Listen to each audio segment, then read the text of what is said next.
सुगेश कल के दिन हम लोगों ने काफी सारे स्टॉक्स के बारे में डिस्कस किया था और उन सभी स्टॉक्स पे ना मेजर टॉपिक था यूएस और ईरान के बीच में जो डील होने वाली है उसके क्या आउटकम रहेंगे, यानी कि इस्लामाबाद पीस टॉक्स या फिर इस्लामाबाद टॉक्स, पाकिस्तान में जो भी मीटिंग होगी वहां पर क्या डिसीजन होंगे। तो मंडे के दिन उसके बेसिस पर मार्केट रिएक्ट करेगा। कल हमने मेजॉरिटी में जितने भी टॉपिक्स और स्टॉक्स डिस्कस किए थे वहां पर यही कंक्लूजन निकल करके आ रहा था। अब डिसीजंस आ चुके हैं, आउटकम्स आ चुके हैं, निकला कुछ भी नहीं है इस मीटिंग के अंदर, फाइनल कंक्लूजन नहीं आया है। अब क्योंकि फाइनल कंक्लूजन नहीं आया तो काफी सारी खबरें हैं जो कि एक नेगेटिव साइड बता रही हैं इस बिना कंक्लूजन आए का। तो समझते हैं कि चीज को यहाँ पर क्या क्या हुआ है इस मीटिंग के बाद में, ज्यादा जरूरी है क्योंकि मीटिंग में तो कोई आउटकम निकला नहीं है। US and Iran fail to reach a deal after marathon peace talks. दो मीटिंग यहाँ पर टोटल हुई है और बताया जा रहा है टोटल 21 घंटे तक ये मीटिंग चली है। मार्केट के ऊपर इसका क्या इंपैक्ट पड़ सकता है? इंपॉर्टेंट चीज ये है कि अगर ये मीटिंग इसी तरह से चली जाती, फेल हो गई, दैट्स इट, कोई दिक्कत नहीं है। लेकिन इसके बाद में जो डोनाल्ड ट्रंप के अलग अलग स्टेटमेंट्स हैं वो कहीं ना कहीं बड़ा इश्यू खड़ा कर देते हैं। ठीक है, अब डोनाल्ड ट्रंप ने ये भी कहा था कि भैया ये मीटिंग में क्या कंक्लूजन निकलेगा, कुछ भी खराब कंक्लूजन अगर निकलता है, ईरान ज्यादा परेशानी खड़ी करता है तो फिर हम कुछ ना कुछ बड़ा एक्शन लेंगे। ठीक है, तो डोनाल्ड ट्रंप के स्टेटमेंट्स क्या है इस मीटिंग को शुरू होने से पहले के, वो काफी नेगेटिव है। ऑल्दो मीटिंग के बाद से डोनाल्ड ट्रंप ने कुछ ज्यादा स्टेटमेंट्स नहीं दिए हैं, बट जो पहले के स्टेटमेंट्स है वो ज्यादा, अगर हम उनका कंक्लूजन निकालेंगे वो काफी खराब है, काफी हार्श है, काफी नेगेटिव साइड पर जा सकते हैं। लेकिन अगर हम डोनाल्ड ट्रंप के प्रायर कंक्लूजन, प्रायर स्टेटमेंट्स को भी अगर हम ना लेना, उसके बाद में अगर हम देखें तो पाकिस्तान ने ऑलरेडी अपने 13,000 troops, fighter jets Saudi Arabia में भेज दी है। पाकिस्तान ने 13,000 अपने सोल्जर और साथ में फाइटर जेट्स काफी सारे सऊदी अरेबिया में डिप्लॉय कर दिए।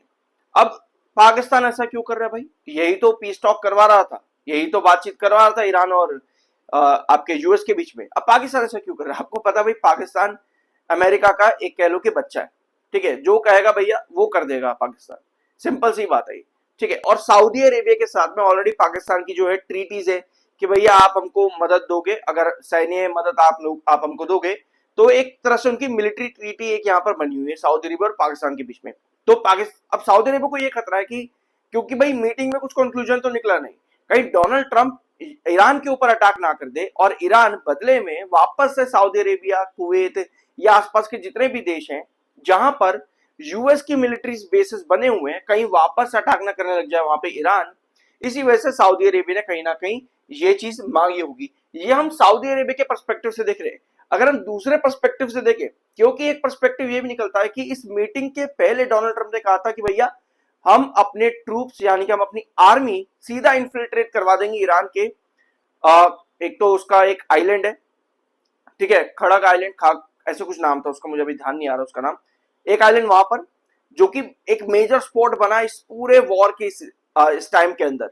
ठीक है, और वहां पर अगर यूएस चाहता है कि मिलिट्री इन्फिल्ट्रेशन करवाना ईरान के या पर उस खड़ग आइलैंड के अंदर, तो डेफिनेटली यूएस ने कहीं ना कहीं मदद भी मांगी होगी। हो सकता है पाकिस्तान को मदद क्या मांगनी, सीधा बोल दिया होगा कि भाई चुपचाप से वहां पर इतनी सोल्जर पहुंचा दे फटाफट से।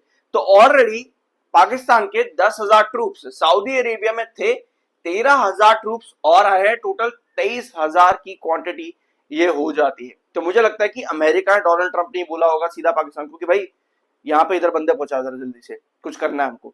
तो अगर ऐसा कुछ हो रहा है तो मुझे पर्सनली लगता है कि शायद आज रात या कल सुबह तक कुछ बड़ा इन्फिल्ट्रेशन जैसी चीजें, एक बड़ा एक्शन डोनाल्ड ट्रंप ले सकता है ईरान के अगेंस्ट में एक बार फिर से। और हाँ, 2 हफ्तों की जो है सीज फायर की बात भी थी पहले की, बट क्या पता सब चीजें अचानक से बदल जाए क्योंकि कुछ कंक्लूजन निकला नहीं है। और साथ में US worship transits straight of Hormuz in mine clearance operation. अब अमेरिका क्या कर रहा है? अमेरिका के पास 2 शिप्स हैं जो कि माइन क्लियर करती हैं आपके किसी भी स्ट्रेट रीजन में या फिर ऐसे इलाकों में जहां पर माइंस बिछा दी गई हो, पानी वाले इलाकों में। तो यूएस पे 2 शिप्स वैसी हैं। अगर यूएस 2 शिप से इन माइंस को हटाने लग जाए ना, तो बताया जाए लगभग 1 महीने से ज्यादा लगेगा यूएस को ये काम करने के अंदर। तो मुझे पर्सनली लगता है कि यूएस पता है यहाँ पर क्या करना चाहता है, माइन क्लियरेंस उतनी ही करेगा जितना उसको रास्ता मिल सके state of Oman, sorry gulf of Oman, इस वाले रीजन के अंदर आने में, क्योंकि अभी वो सिर्फ और सिर्फ स्टेट ऑफ हॉर्मुज के बाहर खड़ा हुआ है। ठीक है, तो अंदर की तरफ घुसने के लिए, पूरा गल्फ एरिया के अंदर घुसने के लिए मुझे लगता है कि ये इतना रास्ता क्लियर करना चाहता है कि थोड़े टाइम के अंदर जल्दी से जल्दी जितना हो सके उतना क्लियर करके हम आराम से अंदर की तरफ घुस जाए। मुझे पर्सनली ऐसा लगता है, क्योंकि मुझे कोई रीजन ऐसा नहीं समझ में आता कि यूएस ऐसा क्यों करेगा कि वहां से सारी माइंस क्लियर कर देगा। इसके पीछे भी रीजन है। रीजन ये है कि डोनाल्ड ट्रंप ने अभी कल के दिन स्टेटमेंट दिया कि हमारे पास भैया सारी दुनिया भर की शिप्स, सारे खाली शिप्स हमारे पास आ रही हैं। वी आर मतलब हमारे पास खाली शिप्स आ रही है, एम्प्टी वेसल्स हमारे पास में आ रहे हैं, ठीक है, और भर भर के वो जा रहे हैं, यहाँ से तेल लेकर के जा रहे हैं, गैस लेकर के जा रहे हैं। ये डोनाल्ड ट्रंप ने कहा कि हमारे पास आ रहे हैं, हमारे देश में, यूएस में शिप्स आ रहे हैं दुनिया भर से। तो ये एक स्टेटमेंट है जो कि कहीं ना कहीं बता रहा है कि यूएस के पास अबंडेंट ऑयल है और पूरी दुनिया अब यूएस की तरफ देख रही है ऑयल और गैस की सप्लाई के लिए। तो ऐसे में भी यूएस का ये माइंस को पूरी तरह से हटा देना क्या उस स्टेटमेंट के अगेंस्ट जाता है कि भाई जब पूरी दुनिया हमारे पास आ रही है तो अब गल्फ पे कहां जा रहे हो, गल्फ पे जो माइन पड़ी है पड़े रहने दो ना उनको, फिर तो क्यों खाली कर रहे हो। तो मुझे पर्सनली लगता है कि ये एक रीजन है कि क्यों यूएस से थोड़ा बहुत माइंड यहाँ पर क्लियर करके अपना रास्ता निकालेगा और गल्फ वाले रीजन के अंदर घुस जाएगा, जो पूरे मिडिल ईस्ट में एक टेंशन क्रिएट कर सकता है, एक बड़ा स्पॉट बना सकता है। अभी तक तो स्टेट ऑफ हॉर्मुज़ तक था, उसके अंदर जाना एक बड़ा टेंशन क्रिएट कर सकता है ये चीज। सो मुझे, ये मेरा ओपिनियन है, ये मेरा हाइपोथेटिकल सिचुएशन जो मैं अभी बना रहा हूं आप लोगों के सामने, ये वो है।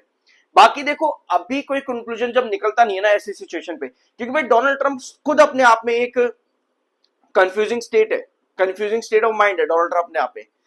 कल कुछ कहा उसने, अभी जब सुबह उठेगा तो कुछ और कह देगा। जब हमारे यहाँ रात हो रही हो कि वो सुबह उठेगा उस समय, ठीक है, तो तब कुछ और कह देगा। कल सुबह कुछ और कह देगा, जब हमारे यहाँ सुबह हो रही होगी उसके वहां रात हो रही होगी, कल कुछ और कह देगा। तो एक कंफ्यूजिंग स्टेट ऑफ माइंड है, कभी कुछ कह दे कुछ नहीं पता। बट अभी के जो सिचुएशन है यहाँ पर एक और अपडेट को देखना, क्योंकि इसराइल ने लेबनान पर अटैक करना अभी भी नहीं छोड़ा हुआ है, ठीक है। और बल्कि इस मीटिंग के बाद में मैं आपको बता दूं, जब ये मीटिंग, दोनों मीटिंग आपकी होगी 21 घंटे की पूरी मीटिंग, उसके बाद भी लेबनान ने इसराइल नहीं, लेबनान पे, इसराइल ने लेबनान पर अटैक किया है उसके बाद भी।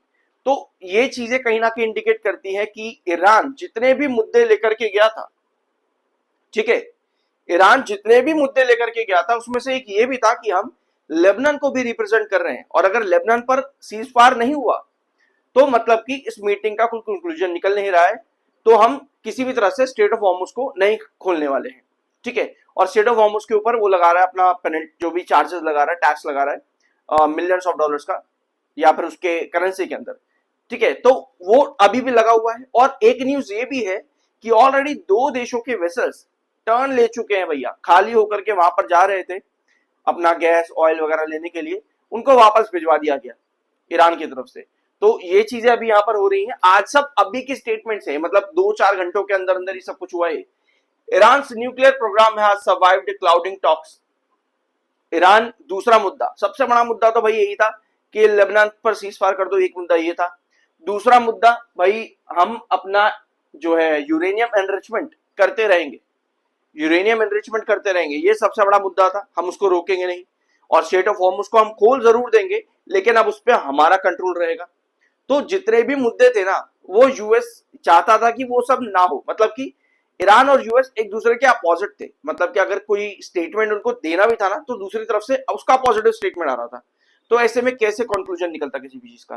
तो अभी बस यही है कि टेंशन अभी भी प्रिवेल कर रही है, लेकिन अब बात यह है कि मार्केट कैसा चलेगा यहाँ पे, इन सभी चीजों के ऊपर मार्केट कैसे चल सकता है। अभी तक आप लोग इस वीडियो के अंदर शायद कुछ भी नहीं समझे होगी कि भाई क्या हो रहा है, आपने ये सब चीजें कहीं ना कहीं देख ही ली होंगी, बल्कि पूरे सोशल मीडिया पे, न्यूज वगैरह में, टीवी में, हर जगह पर आप लोगों ने सब सुन लिया होगा जो भी मैंने आपको बताया है। बट अब मार्केट कैसे रिएक्ट करेगा, देखो ये है सेंसेक्स का चार्ट, इसको हम यहां पर रखते हैं। अभी आपको दिख रहा है कि मार्केट ने इस हफ्ते ना ये गैप क्रिएट करा है, ये बड़ा सा गैप है मार्केट का। मैंने आपको क्या सिखाया हुआ कि गैप फिलिंग 2 तरीके की होती है, एक इंस्टेंट और एक बेयरिश, ठीक है, इंस्टेंट और बेयरिश। इंस्टेंट गैप फिलिंग क्या होती है कि भाई अभी आपके पास कोई नेगेटिव न्यूज आ जाए तो ये आपका अभी के अभी फिल हो जाएगा। बेयरिश होती है कि पॉजिटिविटी अगर आपके यहां पर बन जाए तो भैया इस गैप फिलिंग को भूल जाओ कि ये गैप फिलिंग होने वाली है, इसे भूल जाओ। मार्केट आपको बढ़ता देखने को मिलेगा, कुछ पॉजिटिव आउटकम अगर आप यहां पर बन जाता है कुछ कल सुबह तक, तो मार्केट फिर ये वाला गैप आप यहां पे भूल जाओ, मार्केट ऊपर ही बढ़ेगा। अब बढ़ने के चांसेस क्या है कि आपके पास जो लास्ट सेशन की कैंडल आई है ना, ये वाला, भैया ये सब पॉजिटिव है, ये तीनों कैंडल काफी बढ़िया है मार्केट के लिए। और अगर हम इन तीनों कैंडल्स को देखेंगे यहाँ पे थोड़ा सा लॉन्ग टर्म व्यू पे, अगर हम इस तीन कैंडल्स को देखेंगे तो आप लोगों को नजर आएगा कि हम ना बीच में है कहीं ना कहीं।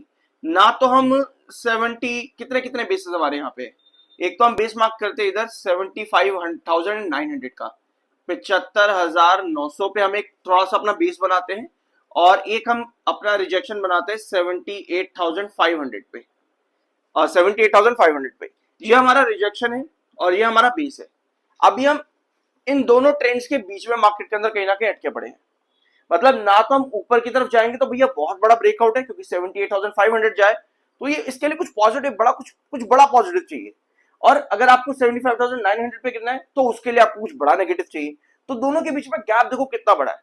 ठीक है, अब इस गैप फिलिंग करने के लिए मार्केट को भाई अभी नेगेटिव न्यूज चाहिए। मार्केट में अभी ऐसा कुछ कंक्लूजन नहीं आया कि आपका ये जो गैप है ये फिल होने के लिए कल ही के दिन मार्केट चला जाए। अभी इतना कुछ बड़ा नहीं आया, क्योंकि आपकी क्लोजिंग कितने पे है, अगर हम इस गैप को देखेंगे ना तो ये लगभग लगभग आपका है 76,800 के अराउंड पे है, और नीचे का आपका था कितने पे था अभी 75,900 हमने डिस्कस किया।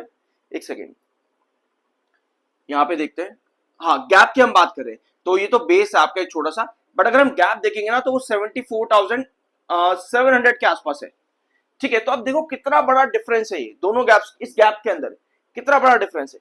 तो इस डिफरेंस को पूरा का पूरा कवर करने के लिए आपको बहुत नेगेटिव न्यूज लगेगी, जो कि अभी तक मुझे लगता है कि पर्सनली अगर हम इन सब स्टेटमेंट्स को जो कुछ भी इसमें हुआ है उनका कंक्लूजन भी अगर हमें एक नेगेटिव साइड पर निकाले ना, तो मुझे नहीं लगता कि ये पूरी गैप फिलिंग आपको देखने को मिलेगी इतनी सी बातों पे, मुझे नहीं लगता ऐसा।